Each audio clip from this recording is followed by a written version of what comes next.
Everyone, welcome to the channel NEET fixer. मैंने अभी recently कुछ ही दिन पहले इस चैनल पे मेल रिप्रोडक्टिव सिस्टम और फीमेल रिप्रोडक्टिव सिस्टम इन दोनों टॉपिक्स के लेक्चर्स अपलोड किए थे अलग अलग। होप आपने वो टॉपिक अच्छे से कवर कर लिए होंगे आपने। आज हम उन्हीं टॉपिक्स के एमसीक्यू प्रैक्टिस करने वाले हैं। मैं यहाँ पे आज टोटल 20 एमसीक्यूज लेकर आई हूँ इसी दो टॉपिक से, ठीक है। तो यार तुम भी जानते हो, देखो पढ़ते रहने से, टॉपिक कंप्लीट करते रहने से अकेले कोई फायदा नहीं होता। जब तक आप क्वेश्चंस नहीं करते, एमसीक्यू प्रैक्टिस नहीं करते, उस चीज का कोई फायदा नहीं।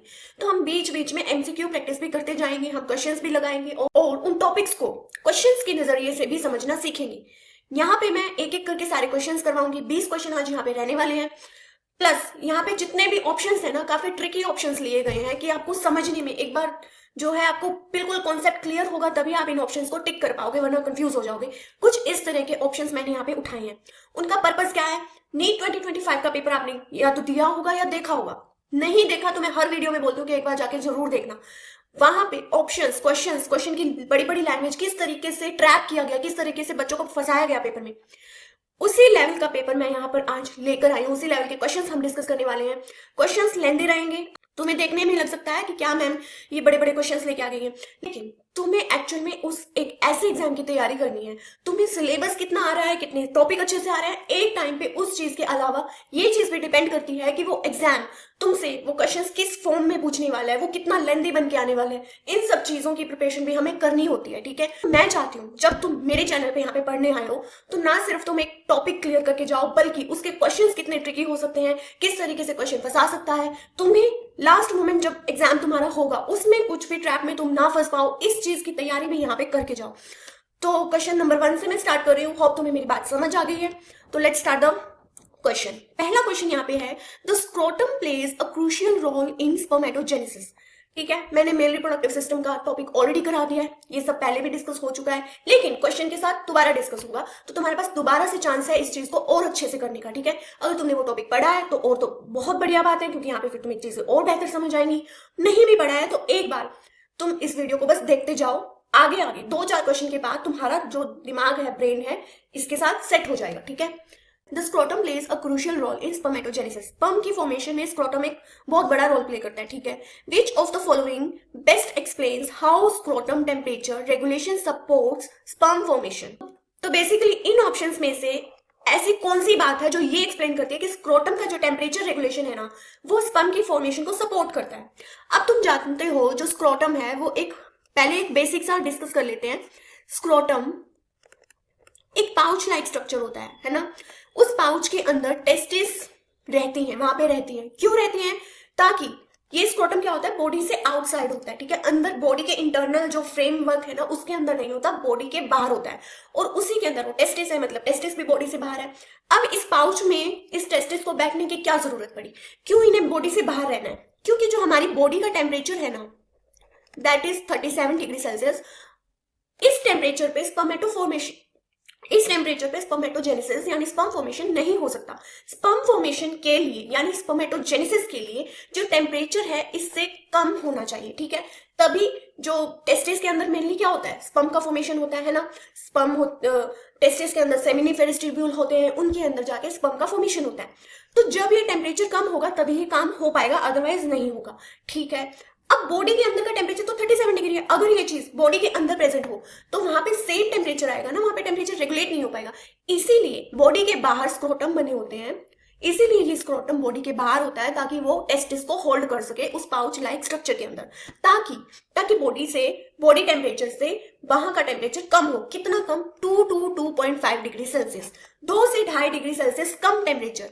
इस 37 डिग्री सेल्सियस से कम, कितना कम? 2 से 2.5, यानी कि 34.5 degree Celsius to 35 degree Celsius, इतना टेम्परेचर चाहिए एक स्क्रोटम को स्पर्म फॉर्मेशन के लिए। बेसिकली स्क्रोटम, उसके अंदर टेस्टिस, फिर सेमिनिफेरस, वो अंदर की बात है, ठीक है।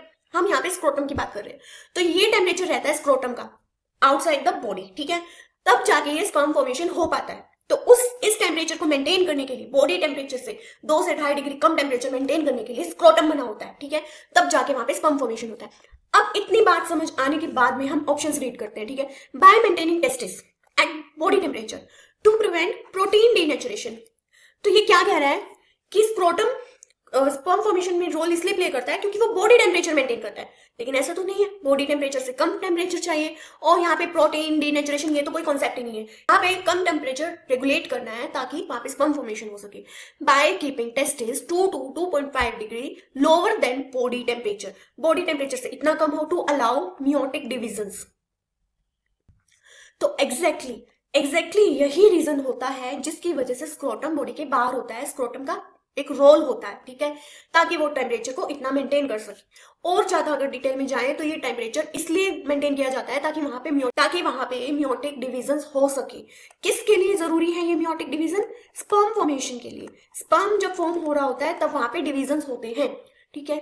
बाकी बात क्लियर हो चुकी है कि option number B is our correct option, यहाँ पे B option is correct.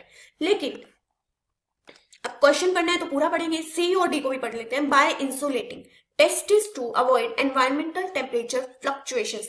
Temperature fluctuations नहीं होते, फ्लक्चुएट नहीं करना है उसको, ऊपर नीचे टेम्परेचर को नहीं करना, उसे मेंटेन करना है। कितना बॉडी टेम्परेचर से इतना कम। By supplying testosterone directly to seminiferous tubule, no ऐसा कुछ नहीं है। In fact this testosterone is also form in seminiferous tubule. Seminiferous tubule के अंदर जो इंटरस्टिशियल स्पेस होता है वहां पे होती है लीडिंग सेल। लीडिंग सेल यहाँ पे बनाती है एंड्रोजन यानी कि टेस्टोस्टेरोन, ठीक है। तो ये टेस्टोस्टेरोन भी टेस्टिस के अंदर बन रहा है, स्पर्म भी टेस्टिस के अंदर बन रहा है, तो ये तो कोई कॉन्सेप्ट ही नहीं हुआ, ठीक है। बाकी हमें अपना आंसर यहाँ पे मिल गया है, ठीक है। नेक्स्ट क्वेश्चन पे चलते हैं। Second question, each testis is divided into about 250 testicular lobules. Which of the following is correct regarding their structural and functional organization? तो यहाँ पे टेस्टिस की बात कर लेते हैं। एक जो टेस्टिस होती है, दिस इज अ टेस्टिस। इस टेस्टिस के अंदर लोब्यूल्स बने होते हैं ऐसे, ये क्या होते हैं? Testicular lobules.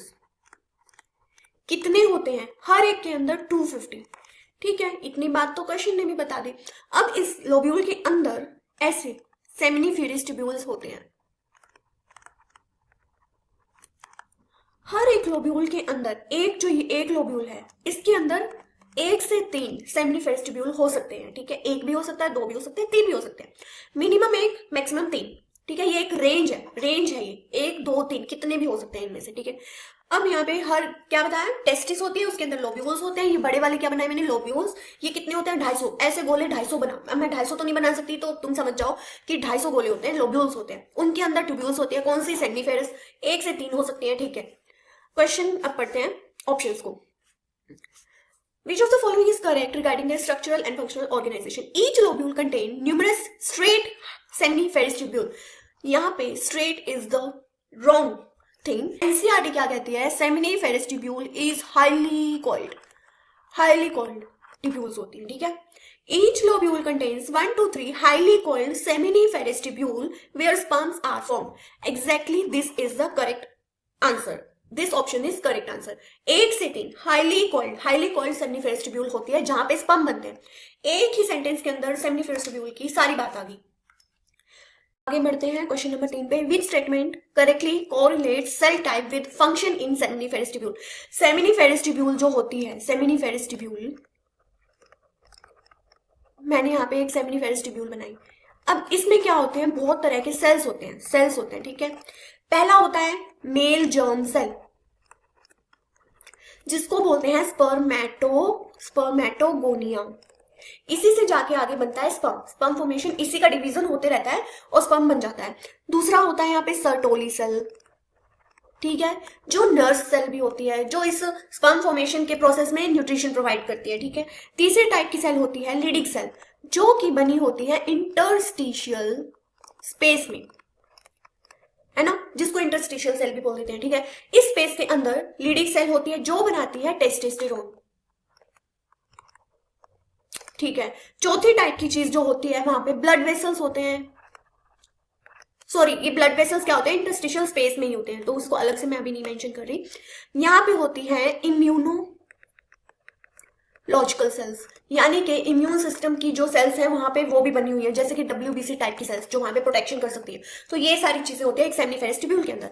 ऑप्शन नंबर ए, इनके फंक्शंस भी मैंने बताया। सर्टोली सेल एंड्रोजन सिक्रीशन नहीं। एंड्रोजन क्या होता है, ये जो मैंने बनाया ना टेस्टोस्टेरोन बताया है, दिस इज एंड्रोजन, इसी को बोलते हैं एंड्रोजन, मेल हार्मोन होता है ये। तो ये कौन करती है, इसको सिक्रेट करने वाली होती है लीडिंग सेल, और सर्टोली सेल क्या करती है, न्यूट्रिशन प्रोवाइड करती है। This is wrong. Then spermatogonia होता है जो नरिशमेंट करता है जर्म सेल का, नो, खुद एक जर्म सेल होती है spermatogonia. C, Leydig cells, meiotic division of germ cell, ऐसा भी कुछ नहीं है। Option number D, Sertoli cell, structural and nutritional support to developing sperms, this is the correct answer. Sertoli cell यहाँ पे नर्स सेल होती है जो वहां पे न्यूट्रिशन प्रोवाइड कराती है स्पर्म्स को, डेवलपिंग स्पर्म्स को, स्पर्म्स का डेवलपमेंट होता है जब वहां पे। Question number 4. Interstitial cells are located in the spaces between seminiferous tubule. जो interstitial cells होती है वो seminiferous tubule के बीच में जो स्पेस होता है वहां पे होती है, बिल्कुल ठीक बात। उनका रोल क्या होता है, interstitial cells कौन सी बताई है मैंने, that are leading cell, leading cell की बात हो रही है यहाँ पे, जो कि मेल हार्मोन को क्या बोलते हैं, एंड्रोजन, जो कि है टेस्टोस्टेरोन, इसको सिक्रेट करती है, ठीक है। इंटरस्टिशियल सेल का नाम है लीडिंग सेल। लीडिंग सेल क्या होती है, क्या बनाती है, मेल हार्मोन। मेल हार्मोन को साइंटिफिक टर्म में क्या बोलते हैं, एंड्रोजन। इसमें और इसमें कंफ्यूज होने की जरूरत नहीं, testosterone is the mail hormone, ठीक है। वो हार्मोन जिसकी यहाँ पे बात हो रही है वो है टेस्टोस्टेरोन, लेकिन मेल हार्मोन को साइंटिफिक टर्म में क्या बोलते हैं, एंड्रोजन, ठीक है। Option number A, transport of sperm to epididymis, no. Secretion of seminal plasma यहाँ पे नहीं होता। Production and secretion of androgens, बिल्कुल correct option, production and secretion of androgen, androgen यानी टेस्टोस्टेरोन, मेल हार्मोन, ठीक है। Formation of blood testis barrier, ऐसा भी कुछ नहीं है, ठीक है। तो this question is also clear. Question number 5, which of the following sequence correctly represent the pathway of sperm from testis to outside. Testis के अंदर स्पर्म बनते बाहर, टेस्टिस से मूव करते हुए स्पर्म पीनिस के थ्रू बाहर आते हैं, यूरिथ्रा के थ्रू, ठीक है। बेसिकली यूरिथ्रा में पीनिस में यूरिथ्रा होती है, उसके थ्रू बाहर आते हैं, ठीक है। तो बने कहां पे, टेस्टिस में। टेस्टिस में कहां पे बने, सेमिनिफेरस ट्यूब्यूल में। इस पाथवे को याद करने का बहुत ही आसान तरीका मैं बता रही हूँ, इसके बाद कभी भूल नहीं पाओगे। मैं शॉर्ट में लिख रही हूँ seminiferous tubule, ST means seminiferous tubule. बने कहां पे, सेमिनिफेरस ट्यूब्यूल में। यहाँ पे हुआ स्पर्म फॉर्मेशन, निकले कहां से, यूरिथ्रा से। तो कहां बना, कहां से निकला, वो तो हो गया डिफाइन, इसको तो भूलना नहीं। बीच का मामला, इसको याद करने की ट्रिक मैं पहले भी बता चुकी हूँ, ठीक है। तो फिर से रिपीट कर देते हैं, कोई बात। STRT VEEP VDED, तो दिस इज द ट्रिक। थोड़ी वियर्ड है और ट्रिक के नाम पे कुछ भी नहीं है, लेकिन याद करने के लिए शॉर्ट टर्म में याद करना आसान रहेगा ऐसे। Seminiferous tubule, rete testis, vasa efferentia, epididymis, vas deferens, ejaculated duct, then urethra.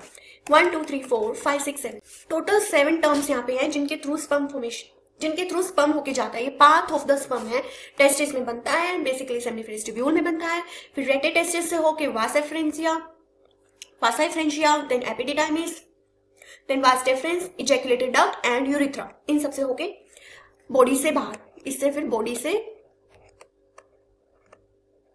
Outside of body, ठीक है। तो ऑप्शन ढूंढते हैं, तो कैसे याद रखेंगे, STRT VEEP VDED urethra. STRT, repeat after me, ठीक है। STRT VEEP VDED urethra, STRT VEEP VDED urethra, ठीक है। ऐसे करके इस सॉन्ग फॉर्म में याद कर लेना। तो ऑप्शन नंबर 1, सेमिनिफेरस ट्यूब्यूल के बाद seminiferous tubule, then epididymis, then rete testis. Rete testis तो पहले आता है, just after seminiferous tubule. STRT से है ना, seminiferous tubule, then rete testis, STRT VEEP, vasa efferentia, epididymis, vas deferens, VDED इन्होंने नहीं लिखा, देन यूरेथ्रा नहीं लिखा, लेकिन ठीक है आधा बात लिखा है, लेकिन सही तो लिखा है, तो ये ऑप्शन सही है। अगर ये ऑप्शन सही है तो यहाँ पे सिंगल ही ऑप्शन सेलेक्ट करना होता है। सी में क्या गड़बड़ है, सेमिनिफेरस ट्यूब्यूल, फिर वासा एफ्रेंशिया, फिर रेटिटेस्टिस। रेटिटेस्टिस तो पहले आता है, फिर रेटिटेस्टिस पहले आता है रेटिटेस्टिस पहले आता है। Seminiferous tubule, vas deferens, epididymis, ये तो गड़बड़ है बिल्कुल, ठीक है। एपिडिडाइमिस वास डेफरेंस के पहले आती है, ठीक है। तो जरूरी नहीं है यहाँ पे कि तुम्हें पूरा A to Z पूरा पाथ ऑप्शंस में मिले, पूरा ही पाथ पूछा जाए, पूरा ही पाथ पूछा जाए, ठीक है। ऐसा कर सकते हैं, वो ये 4 नाम लिखते हैं, लेकिन तुम्हें याद क्या करना है, क्या चेक करना है कि हाँ जो पाथ होके जा रहा है वो करेक्ट फॉलो हो रहा है या नहीं। जरूरी नहीं सबके सब उसमें शामिल हो। पहले 4 दिए हैं, ठीक है। Seminiferous tubule rated testis Vasai French epididymis, यहाँ तक सही है, ठीक है, सही है। जैसे अब इस ऑप्शन में क्या था, यहाँ ने इन्होंने वास्ट डिफरेंस तक जाके रोक दिया कि ये पाथ यहाँ तक है, यहाँ तक करेक्ट है कि नहीं। हमें बस पाथ को करेक्ट चेक करना है, पूरा होने से मतलब नहीं है। यहाँ पे इन्होंने इजैकुलेटरी डक्ट और यूरिथ्रा तो लिखा ही नहीं, लेकिन ऑप्शन सही है क्योंकि पाथ सही से फॉलो हो रहा है। समझ आई बात, ऐसे चेक करना है। Question number 6, the ejaculatory duct is formed by the union of, ठीक है। इजैकुलेटरी डक्ट किस किस के यूनियन से बनता है, अभी बताती हूँ। यहाँ पे कहीं यूरिथ्रा के पहले आया था, इजैकुलेटरी डक्ट यूरिथ्रा के पहले आया था ना, तो ठीक है। ST RT VE EP VD ED urethra, ये रहा अपना इजैकुलेटरी डक्ट। ये किस किस के यूनियन से बना, तो सबसे पहले यूरिथ्रा तो इजैकुलेटरी डक्ट के बाद है, तो उसको तो आउट करो, वो तो बाद में कोई चीज आ रही है। इजैकुलेटरी डक्ट यहां तक बननी थी, बन गई। किस किस चीज से बनी, एक तो वास डिफरेंस आएगी, वास डिफरेंस तो इजैकुलेटरी डक्ट में शामिल है, प्लस कौन सी ऐसी चीज मिली है जिसके बाद ये डक्ट बनी। यूरिथ्रा को आउट करो, तो यूरिथ्रा वाले दोनों ऑप्शन तो कैंसिल है ना। वास डिफरेंस से बनती है लेकिन यूरिथ्रा कैंसिल है क्योंकि वो बाद का कोई पार्ट है वो। अब यहाँ पे एक डक्ट, अब यहाँ पे एक ग्लैंड होती है। ग्लैंड यहाँ पे मैंने पढ़ाई थी, 3 ग्लैंड मेनली है यहाँ पे, seminal vesicle, prostate and bulbourethral. Basically दूसरा नाम इसका होता है काउपर्स ग्लैंड, है ना। ये 3 ग्लैंड्स थी यहाँ पे। सेमिनल वेसिकल कितनी थी, 2। प्रोस्टेट होती है 1, बल्बोयूरिथ्रल वाली होती है 2। तो ठीक है, ये 5 ग्लैंड 3 है नंबर में, ये 2 है, ये 1 सिंगल होती है, ठीक है। सबसे पहले कौन सी ग्लैंड, जब एक सीक्वेंस जब चल रहा होता है, एक पाथ जब हम पढ़ रहे हैं, सेमिनिफेरस ट्यूब्यूल फिर वासाई फ्रेंच ऐसे करके बाहर जब एक पाथ फॉलो हो रहा है, तो उस पाथ के अंदर सबसे पहले जो ग्लैंड आती है वो आती है सेमिनल वेसिकल। तुमको इसी सीक्वेंस में याद रखना है, ठीक है। सबसे पहले यहाँ पे आते हैं सेमिनल वेसिकल। सबसे पहले यहाँ पे सेमिनल वेसिकल आके अपना सिक्रेशन देखती है वास डिफरेंस को। जब ये सिक्रेशन यहाँ पे आ जाता है और ये पाथ आगे फॉलो होता है, तब जाके आती है इजैकुलेटरी डक्ट। तो इजैकुलेटरी डक्ट एग्जैक्टली किस किस के कॉम्बिनेशन से बनी, एक तो वास डिफरेंस, दूसरा सेमिनल वेसिकल। तो यही ऑप्शन होने वाला है, वास deferens and duct of seminal vesicle. Duct रहेगी ना सेमिनल वेसिकल की भी, एक डक्ट जाके उस डक्ट के अंदर मिल रही होगी, क्योंकि ग्लैंड्स क्या करती है, सिक्रेट करती है, और वो सिक्रेशन डक्ट्स के थ्रू होते हुए जाता है। ये एक ग्लैंड है, ये एक ग्लैंड है, सेमिनल वेसिकल एक ग्लैंड है जिसकी डक्ट वास डिफरेंस वाली डक्ट के अंदर जाके ओपन होती है, अपना सिक्रेशन डालती है और आगे जाके ये इजैकुलेटरी डक्ट में जाती है, ठीक है। उसके बाद आगे ये वाला क्वेश्चन तो कंप्लीट हो गया, ये इसका आंसर है, ठीक है। ये तुम इसको टिक करो। आगे मैं बताती हूँ, सबसे पहले यहाँ पे सेमिनल वेसिकल आती है, ठीक है, फिर इजैकुलेटरी डक्ट आती है, उसके बाद में प्रोस्टेट और बल्बो, ये दोनों आती है। तो सबसे पहले seminal vesicle, then prostate, then bulbo. इस सीक्वेंस से ग्लैंड्स अपना अपना सिक्रेशन उसमें डालती ही रहती हैं। Sam pro bulbo. एक शॉर्ट टर्म में याद करना सीखो चीजों को, इतना बड़ा बड़ा याद करने की जरूरत नहीं है। ऑप्शंस में दिखेगा, तुम टिक कर लोगे। सैम प्रो बल्बो, जितना शॉर्ट में याद करोगे उतना जल्दी याद आएगा पेपर के टाइम पे, ठीक है। सैम प्रो बल्बो ऐसे हो गया, ठीक है। ये क्वेश्चन नंबर कंप्लीट हुआ। तो हमें बताना था इजैकुलेटरी डक्ट किस किस के यूनियन से बनते हैं, तो ये बनते हैं vas deferens and seminal vesicle से। नेक्स्ट क्वेश्चन,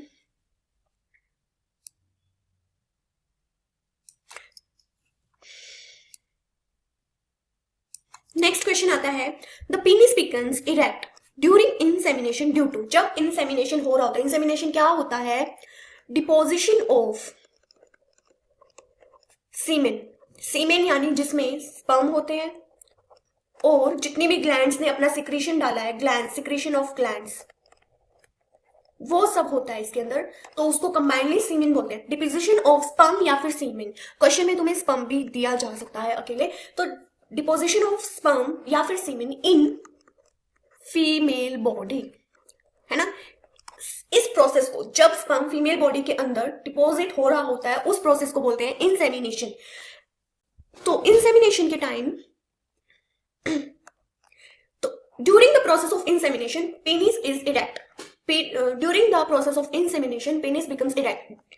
और ये इरेक्शन किस कारण होता है, सो ड्यूरिंग इरेक्शन क्या होता है, वहां पे कुछ इरेक्टाइल टिश्यूज होते हैं इनसाइड द पीनिस। ये बात एनसीईआरटी में भी लिखी है, इरेक्टाइल टिश्यूज होते हैं, ठीक है। वो उन इरेक्टाइल टिश्यूज के पास ब्लड वेसल्स होते हैं, ठीक है। These blood vessels get filled with blood. तो इन वेसल्स में तेजी से ब्लड फ्लो होने लगता है, ब्लड फिल होने लगता है। So this erectile tissue get filled with blood, उस कारण होता है इरेक्शन। तो इस क्वेश्चन का answer muscular contraction of myometrium like tissue. Myometrium होता है, क्या होता है, फीमेल बॉडी में यूट्रस के अंदर एक वॉल होती है, लेकिन मेल बॉडी में इसका कोई काम नहीं है, मेल बॉडी में कोई मायोमेट्रियम नहीं होती। तो this is wrong. Presence of cartilage like tissue, engorgement of special erectile tissue with blood. This is the correct answer, ठीक है। secretion of seminal plasma, seminal plasma का इरेक्शन में कोई रोल नहीं है, ठीक है। तो यहाँ पे जो इरेक्टाइल टिश्यू होता है वो ब्लड से फिल हो जाता है। This is the main reason of erection of penis during insemination, ठीक है।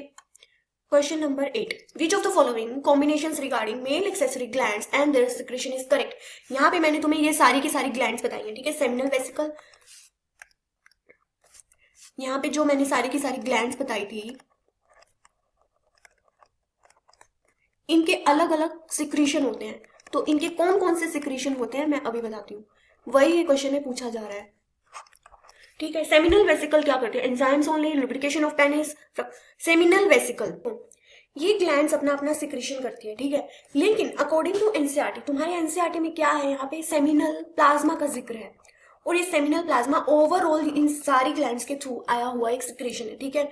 इसमें क्या रहता है, फ्रक्टोज, कैल्शियम और एंजाइम।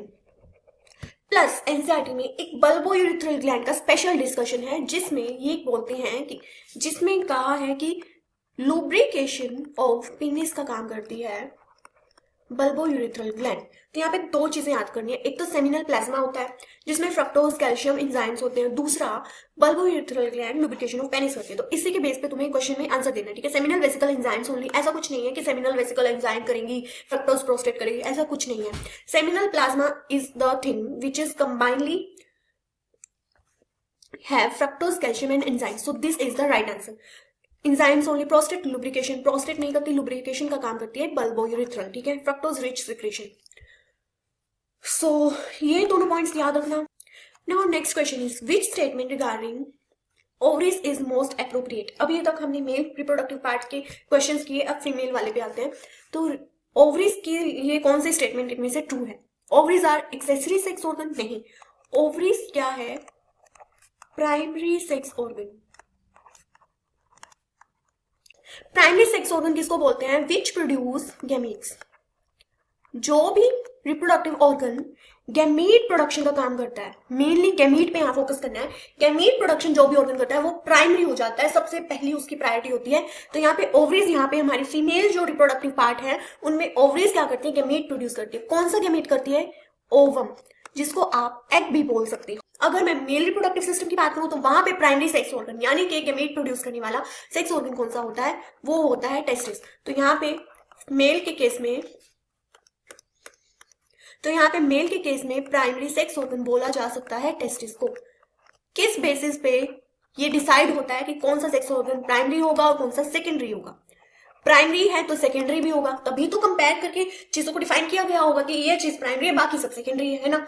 तो प्राइमरी तो हो गया जो गैमेट प्रोड्यूस करेगा। मेल में कौन करेगा, टेस्टिस। फीमेल में कौन करेगी, ओवरीज। ऑर्गन की यहाँ पे बात हो रही है, ऑर्गन की यहाँ पे बात हो रही है, ठीक है। तो सेकेंडरी में वो आते हैं जो एक्सेसरी ऑर्गन्स होते हैं, एक्सेसरी ऑर्गन्स बोला जाता है इनको। एक्सेसरी मीन्स जो ये सारे प्रोसेस में हेल्प करेंगे। ओवरीज ने गैमीट बना दिया यानी कि ओवम बना दिया, टेस्टिस में स्पर्म बन गया।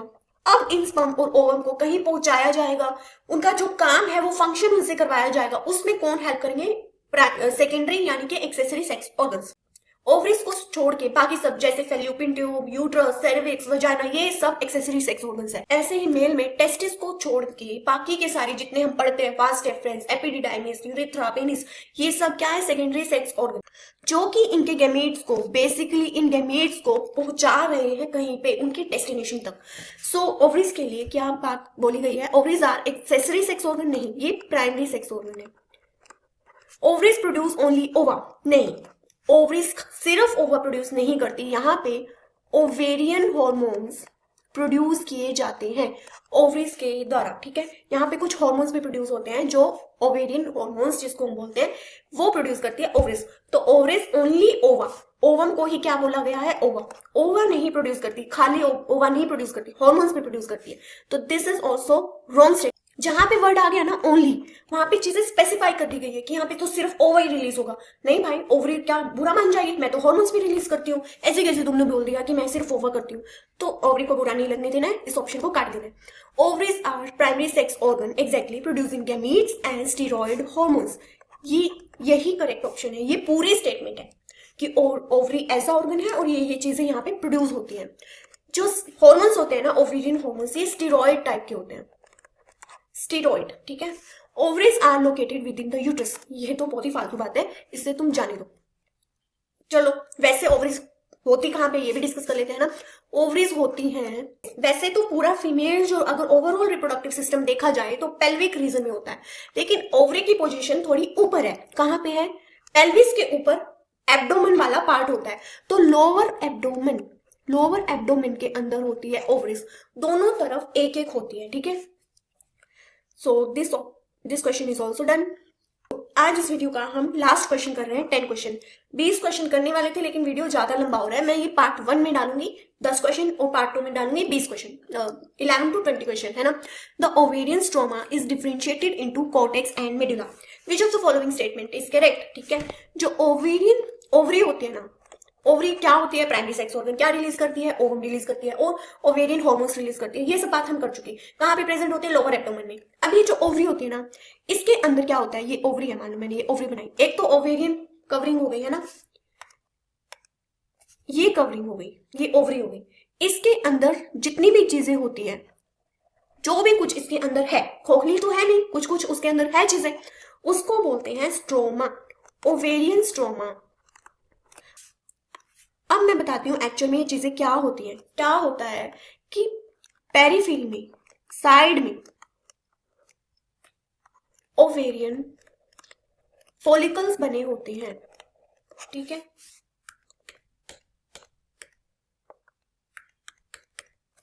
ओवेरियन फॉलिकल्स यहाँ पे रहते हैं, एक ओवरी के अंदर साइड में ओवेरियन फॉलिकल्स हैं। बीच में होती हैं ब्लड वेसल्स, बीच में होती हैं ब्लड वेसल्स, ठीक है।